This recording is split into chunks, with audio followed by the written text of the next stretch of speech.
Je vous salue au nom de notre Seigneur Jésus-Christ. Amen. Amen. Quand nous regardons aujourd'hui autour de nous, ce n'est plus une révélation. Voilà, mais c'est devenu une information. C'est juste un rappel. Parce que nous savons que nous vivons les derniers temps. Avec tout ce qui est en train de se passer autour de nous. Même à l'église. Ce qui est en train de se passer. Même au milieu des pasteurs. Les messages qui sont prêchés aujourd'hui.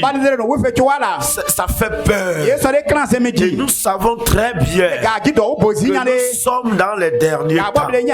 Et étant dans les derniers temps, ce que nous devons retenir, nous attendre au retour de Christ. Nous devons savoir que Christ doit revenir. Parce que c'est par rapport à son retour on parlera des derniers temps. Parce que la Bible a dit, quand on va voir ces derniers temps, c'est que son retour est en marche. Et nous sommes en train de voir ces choses-là. Bien aimé, ce matin, ce que nous allons voir encore, c'est les actions qu'il faut, ce qu'on doit faire pour nous permettre d'attendre le retour de Christ.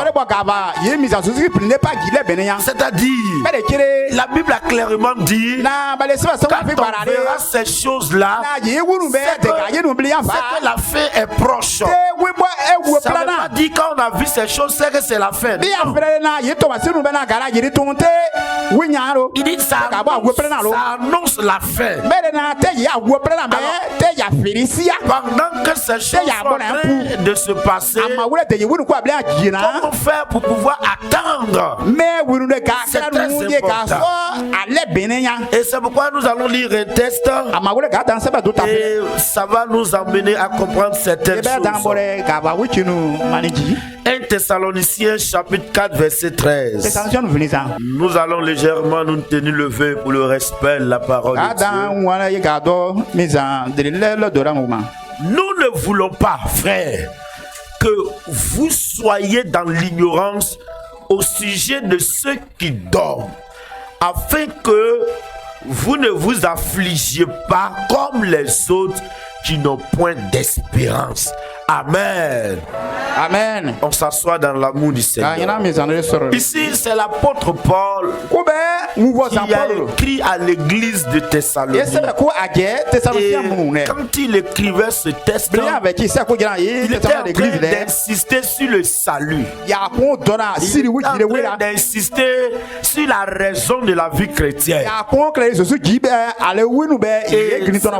il va leur dire que vous qui êtes mes frères, parce que l'apôtre Paul, dans le développement de tout ce qu'il faisait dans l'église, il considérait que nous sommes des frères. Voilà, et c'est pourquoi même quand nous regardons l'histoire de l'église, les gens qui étaient à l'église, ils étaient des frères.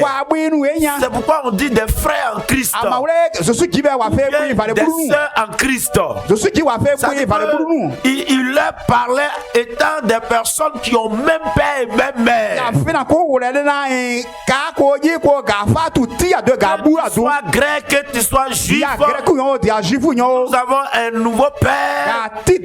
Ce père a mis la fraternité entre nous. Bon, malheureusement, nous ne pouvons plus faire cette illustration parce que avant, les frères étaient ensemble.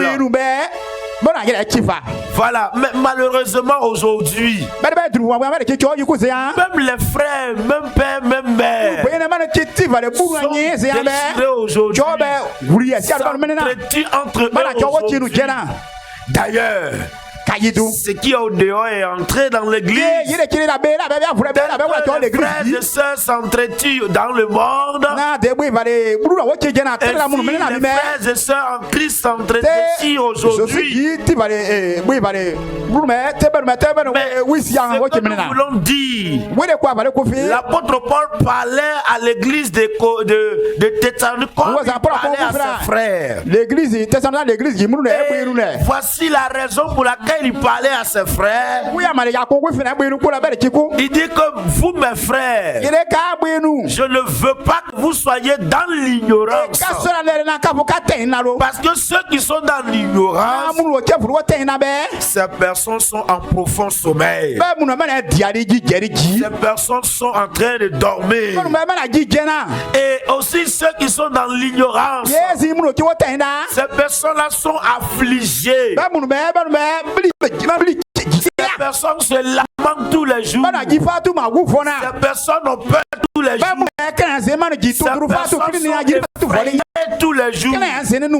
Moi, je ne veux pas que vous soyez effrayés, que vous soyez dans la peur. Et il dit encore, les autres que nous voyons, ces personnes qui sont en train de dormir, et ils n'ont point d'espérance.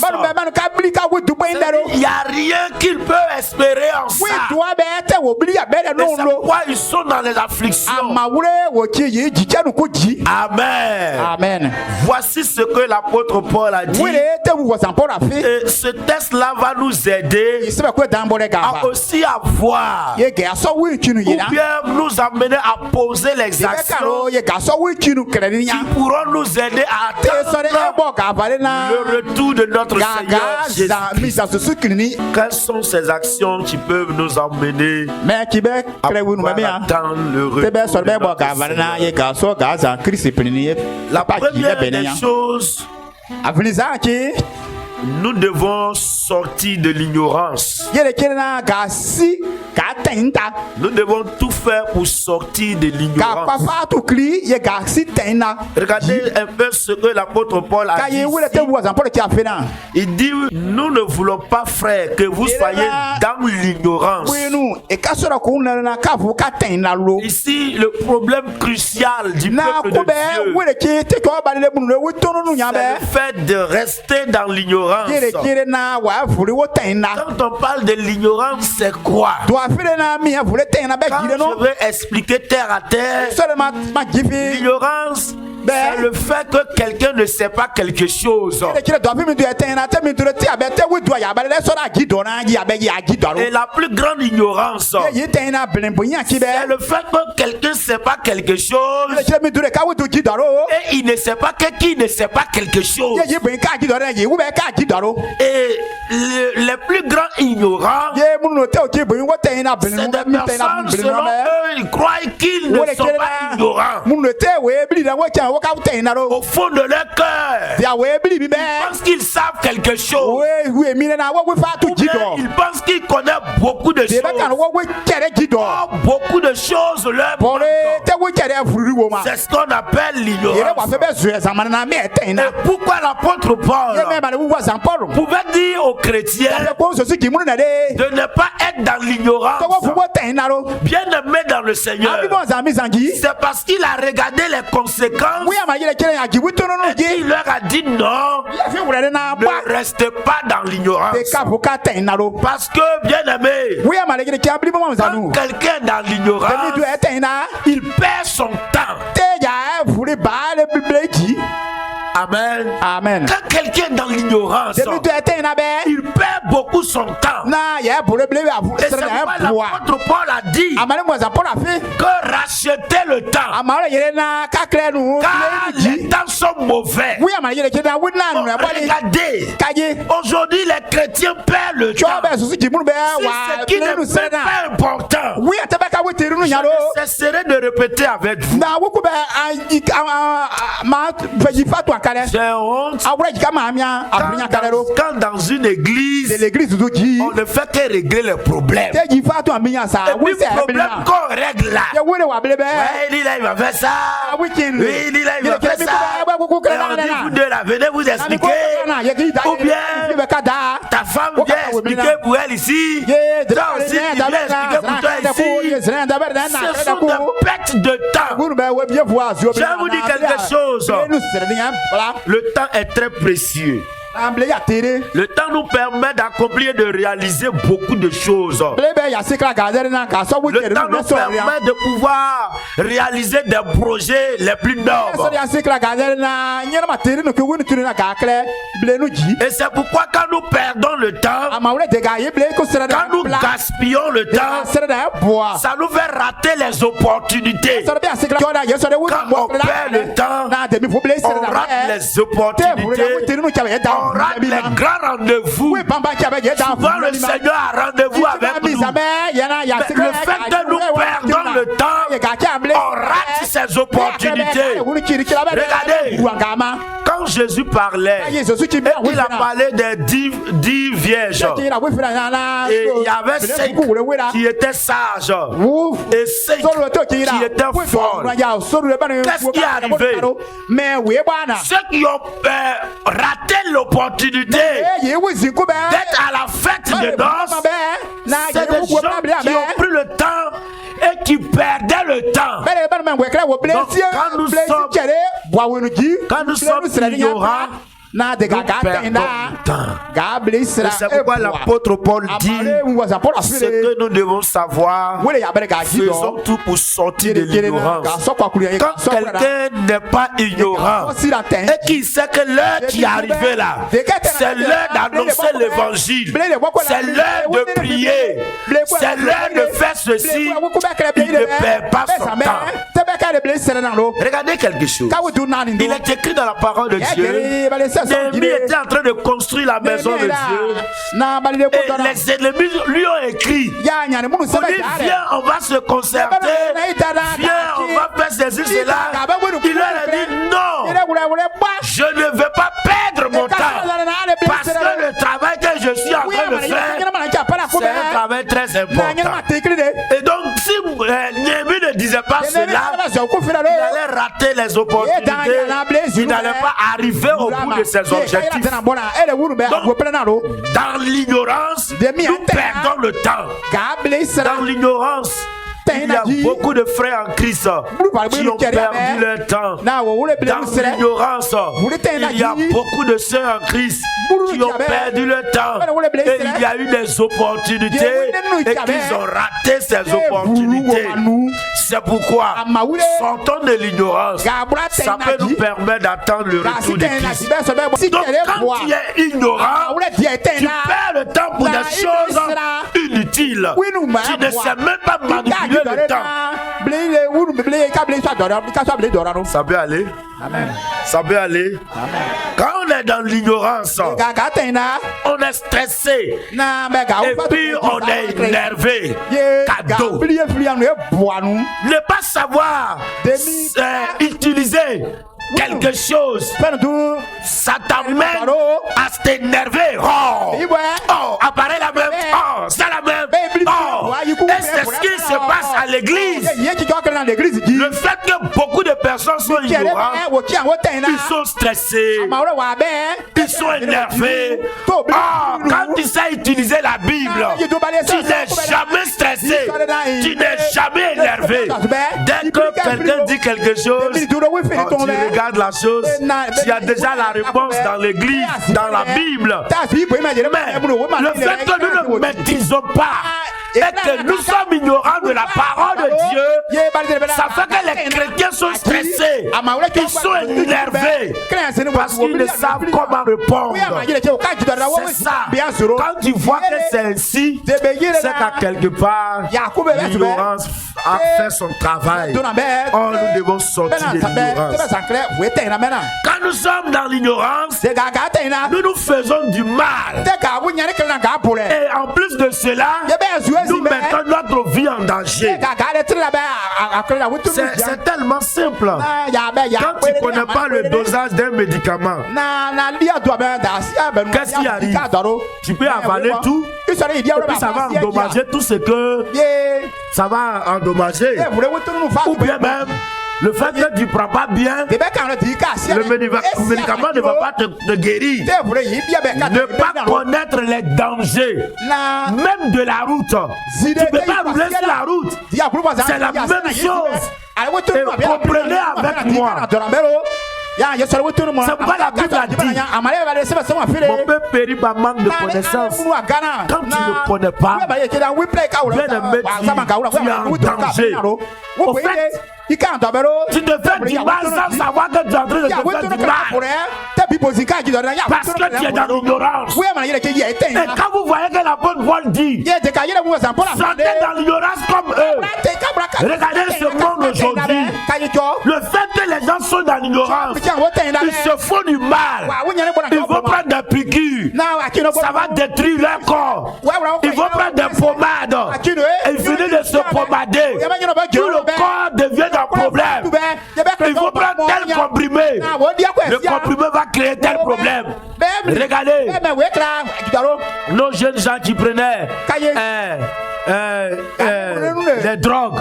Regardez ce que la drogue faisait avec eux. Quand tu es dans l'ignorance, tu te détruis, tu te fais du mal, tu te mets en danger. C'est pourquoi l'apôtre Paul dit, nous devons sortir de l'ignorance. Tant que nous ne sortons pas de l'ignorance, nous allons toujours nous faire du mal. Et en cela, si tu te fais du mal, tu te mets en danger. Comment tu vas attendre le retour du Christ? Amen, amen. Quand nous sommes dans l'ignorance, nous sommes manipulés. Nous sommes séduits. Nous sommes trompés par les gens. C'est facile de tromper les ignorants. C'est facile de séduire quelqu'un qui est ignorant. D'ailleurs même, quand on dit la séduction là, celui qui est séduit ne sait jamais qu'il est séduit. Je vais vous le dire aujourd'hui. Quand on est séduit là, d'ici tu t'en rends compte, tu es déjà dedans. C'est quelqu'un qui te dira que tu as été séduit. Sinon quand tu es séduit, tu penses que c'est normal. Non. Tu ne sais pas. Ou bien quelqu'un qui vient te flatter avec des paroles. Pendant que tu crois à ce qu'il est en train de dire. Le fait que tu crois en ça, tu te dis que oui, c'est vrai, ce qu'il est en train de dire, c'est vrai. Mais pourquoi? Parce que tu es ignorant. Donc quand on est ignorant, nous sommes facilement manipulés. Les gens peuvent te blaguer facilement. Alors, étant chrétien, dans les derniers temps, il est écrit dans la parole de Dieu, les séducteurs seront là. Le monde sera rempli de séduction. Les manipulateurs seront là. C'est pourquoi, bien aimé, sors de l'ignorance. Quand tu es dans l'ignorance, tu es facile à être manipulé. Les chrétiens sont faciles à être manipulés parce qu'ils sont dans l'ignorance. Beaucoup de chrétiens sont ignorants. Et les faux prophètes qui sont venus aujourd'hui, ils vont les manipuler. Sortez de l'ignorance. Tant que vous êtes dans l'ignorance, les pasteurs vont vous manipuler. Les responsables vont vous manipuler. Des soi-disant prophètes vont vous manipuler. Des gens vont vous tromper. Sortez de l'ignorance. Amen. Amen. Et je finis par dire que quand quelqu'un est dans l'ignorance, la personne est limitée. La personne est bloquée. Quand tu es dans l'ignorance, tu es limité. Il y a des endroits où tu ne peux pas aller là-bas. Il y a des passages qui sont tout près là. Mais le fait que tu es ignorant, tu ne sais même pas comment on dévie. Quand tu es dans l'ignorance, tu es bloqué dans la marche chrétienne. Oh, la situation qui est arrivée devant toi, ça ne devait pas te bloquer. Mais comme tu es dans l'ignorance, tu es bloqué. La situation qui t'est arrivée, tu vas penser que c'est fini, que c'est limite. Oh, à cause de l'ignorance, tu crois que tu es limité. Oh, quand nous ne sommes pas dans l'ignorance, oh, bien-aimé dans le Seigneur, nous n'avons pas de limites. Nous n'avons pas de limites. L'ignorance crée des limites. L'ignorance nous amène dans des blocages. Et c'est pourquoi l'apôtre Paul a dit, oh, sortez de l'ignorance. Je veux dire à quelqu'un ce matin, sors de l'ignorance au nom de Jésus. Jésus-Christ a dit, premièrement, nous devons sortir de l'ignorance. Deuxièmement, nous devons vivre dans l'espérance. L'apôtre Paul a signifié que ces personnes-là, non seulement ils s'endorment, mais elles n'ont pas d'espérance. L'espérance est une petite voix. C'est une petite voix qui nous rassure que rien n'est jamais perdu. C'est une manière de regarder la vie et ses difficultés, non comme un mal, mais comme une promesse de vie. C'est ça qu'on appelle l'espérance. Ça dit quoi? Quand l'espérance est là, pendant que tu es en train de penser que tout est fini, il y a une petite voix qui te dit, oh non, tout n'est pas fini. Et la voix te rassure en disant que non, mais ce qui est devant toi là, ça c'est une occasion. Quand tu as l'espérance, rien n'est négatif. Regardez, pourquoi regardant le monde que le monde est en train de finir, pourquoi est-ce qu'il nous donne la joie? Nous avons la joie que si le monde est fini, nous avons encore un autre royaume qui est le plus meilleur. C'est ce qui nous rassure. C'est ce qui veut que nous soyons contents. Mais les gens du monde, quand ils regardent, je vous assure, la vie sera toujours de pire en pire. C'est ce que je suis en train de vous dire. La vie ne sera pas intéressante. Même l'argent ne va pas nous suffire. Ça progresse. La vie ne sera jamais facile. La vie ira de pire en pire. C'est parce que vous ne savez pas. Actuellement là, il y a un plus grand monde qui est développé sur Internet. Ce qui se passe sur Internet n'a rien à voir avec ce que nous voyons. Si on te montre actuellement ce qui se passe sur Internet, ça va t'étonner. Des femmes mariées qui passent par l'Internet pour trouver des garçons, des jeunes filles qui se vantent, même à partir de l'Internet, des choses par-ci et là, des mensonges. Le monde développé par l'Internet n'a rien à voir avec ce que vous voyez. Peut-être comme vous ne voyez pas, c'est pas vous croyez encore que cette terre a quelque chose de bon. Le monde va de pire en pire. Mais la seule chose qui va nous donner l'espoir, c'est que quand toutes ces choses vont se gâter, nous on va aussi. Donc pour quelqu'un qui a l'espérance, quand il regarde la vie, tout ce qui est mal devant lui, ça devient objet de joie pour lui. C'est ce qui est arrivé. J'aime beaucoup citer notre diacre Étienne. Pendant qu'on frappait Étienne, il espérait à la vie. C'est pourquoi il regardait en haut. Regardez, je vais vous dire quelque chose. Quand quelqu'un a l'espérance, la personne, beaucoup de choses ne nous fait pas mal. Tout chrétien qui regarde en haut, les choses à gauche, à droite ne nous fait jamais mal. Le fait qu'Étienne regardait en haut, on prend caillou, ça tombe, ça bouge.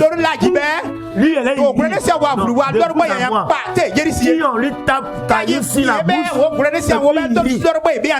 si c'est pas parce qu'il regardait en haut, les chrétiens d'aujourd'hui ne regardent plus en haut, ils regardent à gauche. Celui qui l'a incité ici, il va aller creuser ça. Celui qui vient par là derrière lui, et quand il va lui rapporter, il va aller creuser ça là-bas. Celui qui appelle ici, il va aller regarder là-bas. Le vent est dans le en haut. C'est à cause de ça, les choses qui sont à gauche, à droite, ça nous fait mal. Et tiens de regarder en haut. C'est à cause de ça, tout ce qui est à gauche, à droite, ne lui faisait pas mal. Il espérait à quelque chose. Amen. Amen. C'est ça. Je vais vous dire quelque chose. La seule chose qui peut faire que nous pouvons avancer sans se décourager, c'est l'espérance. C'est l'espérance. Parce que l'espérance se nourrit de la foi. Quelqu'un qui espère, ce qui lui donne la force, c'est la foi. Or, ce qui fait vivre la foi, c'est l'espérance. Vous voyez comment c'est bizarre? Tous ceux qui ont perdu la foi, ils n'espèrent même pas au royaume des cieux. Ils n'espèrent même pas qu'il y a un monde derrière. Les chrétiens même ont perdu ça. Ils n'espèrent même pas au salut. Tant que tu n'as pas d'espérance, tu ne peux jamais avoir la foi. Et pourtant, la foi, l'espérance, ces deux choses-là, c'est comme manioc et banane. Quand on les mélange, c'est ça qu'on appelle foutou. Amen. Amen. C'est pourquoi, bien aimé, pour attendre le retour céleste, ce que nous devons faire maintenant, nous devons nous mettre au travail va nous enlever dans l'ignorance. La seule chose qui peut t'enlever dans l'ignorance, c'est ta connexion avec le Saint-Esprit. La seule chose qui peut t'enlever dans l'ignorance, c'est ta connaissance de la parole de Dieu. Bien aimé dans le Seigneur, la chose qui peut te faciliter l'attente du royaume des cieux, bien aimé, c'est l'espérance. Il faut quelque chose pour te permettre d'attendre. Et la seule chose qui peut nous permettre d'attendre, c'est quand nous sortons dans l'ignorance. Ça peut nous permettre de mieux attendre. Quand nous avons l'espérance en nous, ça peut nous permettre d'attendre le retour de Christ. Regarde, à cause de l'ignorance, regarde comment les gens te volent. À cause de l'ignorance, ils lapident ton argent comme tu veux. Des serviteurs de Dieu qui ne le sont même pas d'ailleurs, ils vont te demander l'argent comme ils veulent. Mais à cause de l'ignorance, ils lapident même ton argent. À cause de l'ignorance, tu as abandonné ce que tu devrais faire. À cause de l'ignorance, tu perds le temps. À cause de l'ignorance, tu es toujours énervé.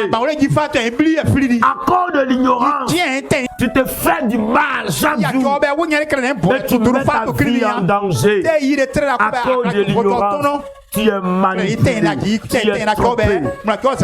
Oh, sang de l'ignorance. Oh, bien aimé, si tu ne crois pas en cela, il faut quitter la vie chrétienne. Nous sommes chrétiens, c'est pour aller au ciel. Alors, il y a un royaume céleste qui nous attend. Le paradis t'attend. C'est là-bas qu'on pourra se reposer. Sinon, il y a quoi sur la terre? En tout cas, je ne sais même pas. Il y a quoi sur la terre? Parce que tout ce que nous avons sur la terre, c'est les choses qui périssent. C'est les choses dont le temps passe. Tous ces temps vont passer. Quand tu ignores cela, tu perds ton temps. Nous allons nous tenir le feu. Nous allons prier le Seigneur. Que le Seigneur nous aide à sortir de l'ignorance. Regarde comment tu as perdu des privilèges à cause de l'ignorance. Regarde comment les gens te manipulent à cause de l'ignorance. Oh, regarde comment tu es séduit par ce monde à cause de l'ignorance. Ouais, le fait qu'il te manque l'espérance. Regarde comment tu as affligé. Tu as peur. Tu te soucies. Je vais manger comment? Je vais vivre comment? Mes enfants vont devenir comment? Parce que tu n'espères même pas. Oh, la meilleure manière de vivre, c'est de dire même, si la mort me prend aujourd'hui, que la gloire revienne au Seigneur. Ça peut t'amener à ne même pas te troubler. Les gens du monde sont troublés parce qu'ils ont peur de la mort. Oh, l'apôtre Paul a dit, oh ben, le fait que j'ai vu la grâce de Dieu, la mort m'est un gain. La mort ne m'effraie pas. Bien aimé, est-ce que tu as l'espérance céleste, l'espérance glorieuse que l'Éternel a permis à ses enfants? Réfléchis à ça. Jésus-Christ est à la porte. Le retour de Christ est frais. Jésus dans la main des yeux. À la barre dans les mains des yeux. Jésus dans les mains des yeux. Allez oui baby. Jésus dans les mains des yeux. Jésus dans les mains des yeux.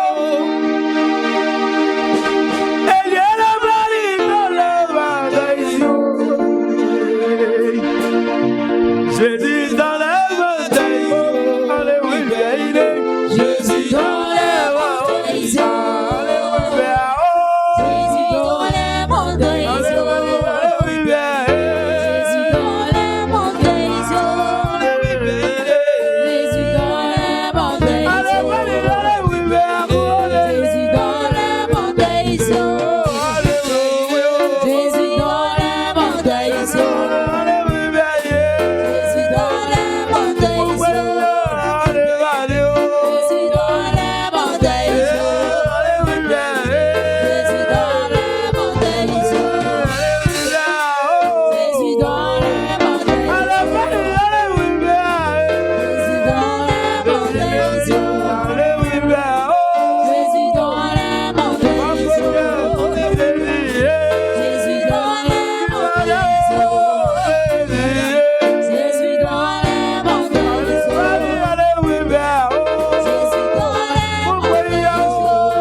Que le Seigneur t'appelle à l'éveil, qu'il ne va sortir du sommeil.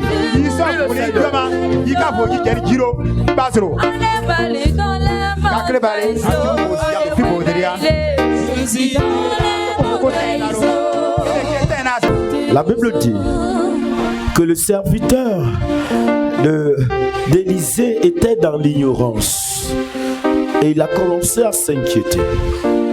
Il est écrit dans ta parole, Élisée a crié à toi, tel que je suis en train de crier à toi.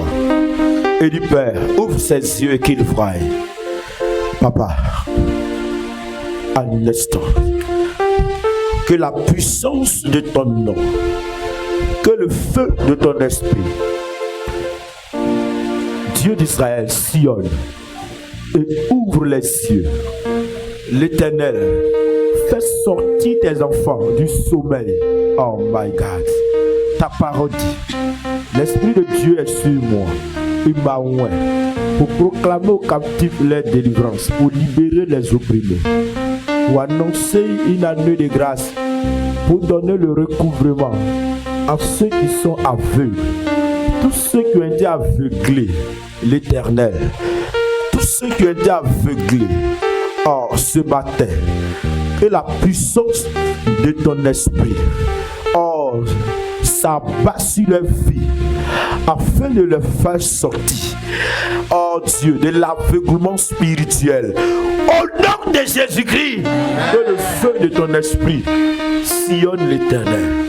Oh Jésus, éveille les consciences, éveille les consciences, éveille les consciences, éveille les consciences.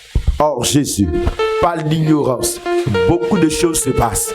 L'Éternel Dieu, ouvre nos yeux à voir l'espérance, notre Père qui est d'ailleurs la raison de notre existence. Oh my God, je te prie que ta grâce touche, l'Éternel touche tous ceux qui ont été trahis, tous ceux qui ont été trompés et qui ont quitté ta voie en instant même. Que la puissance du Saint-Esprit les saisit par la main pour les ramener à la raison. Au nom de Jésus-Christ, tous ceux à qui l'Éternel, le mal a été fait parce qu'ils étaient dans l'ignorance, tous ceux l'Éternel qui à la pète notre Père de leur espérance, oh, sont dans l'angoisse, sont l'Éternel affligé en instant même, je déclare que la joie, notre Père de l'espérance, remplisse les cœurs, remplisse les cœurs, remplisse les cœurs, remplisse les cœurs. Au nom puissant de Jésus-Christ, l'Éternel Dieu, le vrai Dieu. À toi seul la gloire, Seigneur, au nom puissant de Jésus. Que le peuple de Dieu dise Amen. Jésus dans les mains de Dieu.